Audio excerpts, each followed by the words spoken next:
पढ़ना है पढ़ते रहो, पढ़ना नहीं है, सुनना नहीं है, हमें सुनकर जीवन में कुछ उतारना है। 4 वेद 6 शास्त्र में बात लिखी है दोए, और सुख दीने सुख होते और दुख दीने दुख होए। इतना ही समझ जाए ये जीवन सार्थक हो जाएगा। और नहीं चाहे जितना जो को सुने, चाहे जितना को भजन करे, कुछ होने वाला नहीं होगा। लेकिन जब अंतर मन से किया जाए, सुना जाए, पढ़ना नहीं है, हमें समझना है। मानस की यदि एक चौपाई जीवन में उतर जाए कि कलयुग केवल नाम आधारा, तो ये जीवन सार्थक हो जाएगा, और नहीं तो सब निरर्थक है।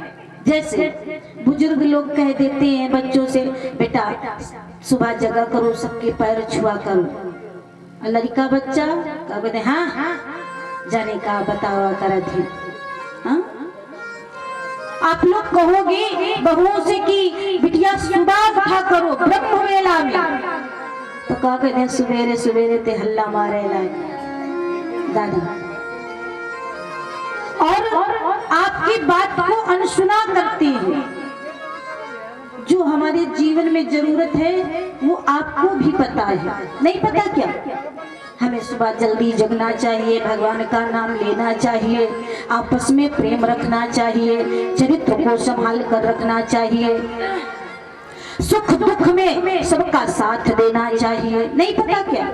सबको पता है, जानते सब हैं, मगर मानते नहीं। कोई बुजुर्ग अगर अपना अनुभव बता दे तो नए नए बच्चे बच्चियां का कह नहीं ऐसे चिल्लावा करते हैं। एक बार की बात बताऊं, एक ट्रेन में 4-6 लड़के,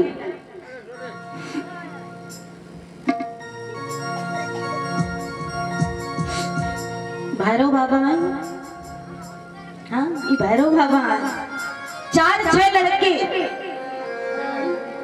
अब भैया नई उम्र थी, ट्रेन में बैठ गए। एक बुजुर्ग दादाजी आप लोगों जैसे, दाढ़ी बाल सब सफेद, वो भी बैठ गए।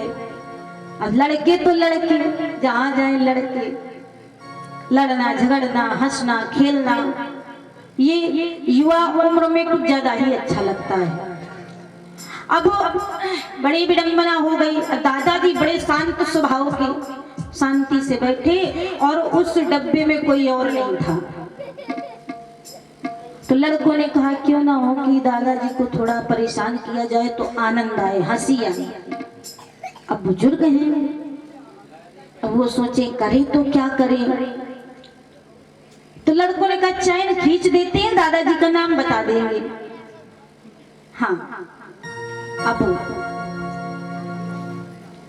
कहा ऐसे नहीं। एक लड़के ने कहा कि ऐसा करो कि पहले चंदा कर लेते हैं कि 7 रुपए पड़ेगा, तो हमारे पास अगर हमें कह दिया, किसी ने देख लिया, तो हम पैसा तो जमा कर सकते हैं ना, चीटी आएगा तो पैसे दे देंगे।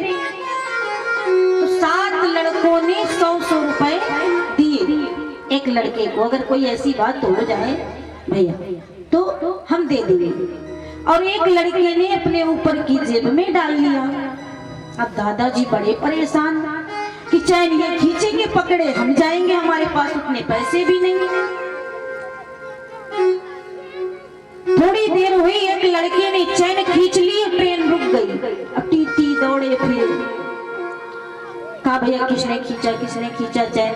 अब बोगी में वो लड़के दादाजी, कहा लड़कों ने दादाजी ने खींचा, भैया दादाजी ने, सर दादाजी ने। अब दादा बड़े परेशान, करें तो क्या करें। दादाजी ने लगाया दिमाग, कहा भैया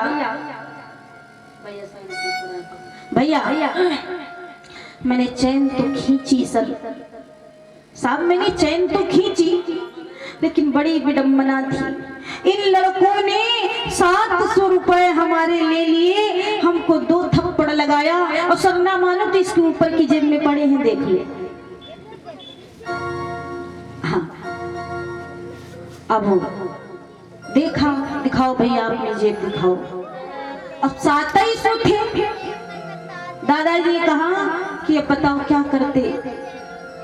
उन्होंने कहा बहुत बढ़िया किया दादाजी, आपने बहुत बढ़िया किया, अब कम से कम ये चोर पकड़ तो गए। अगला स्टेशन आया, उनको ले जा रहे थे पुलिस वाले। दादाजी खिड़की से झांक, लाला बेटा हम तुम्हारी उम्र से ही गुजरे हैं, दाढ़ी बाल ऐसे नहीं पके, तजुर्बा है, अनुभव है कि तुमसे हमें कैसे जीतना है। तभी कहते हैं कि बुजुर्गों का अनुभव अगर मान ले तो बच्चे फेल ना हो किसी काम में, लेकिन मानते नहीं। बुजुर्गों का अनुभव, चूंकि उस उम्र से, उस समय से, वैसी परिस्थिति से वो गुजर चुके हैं, इसलिए उनको अनुभव जीवन का हो जाता है। बोलिए वृंदावन बिहारी लाल की, बोलिए कन्हैया।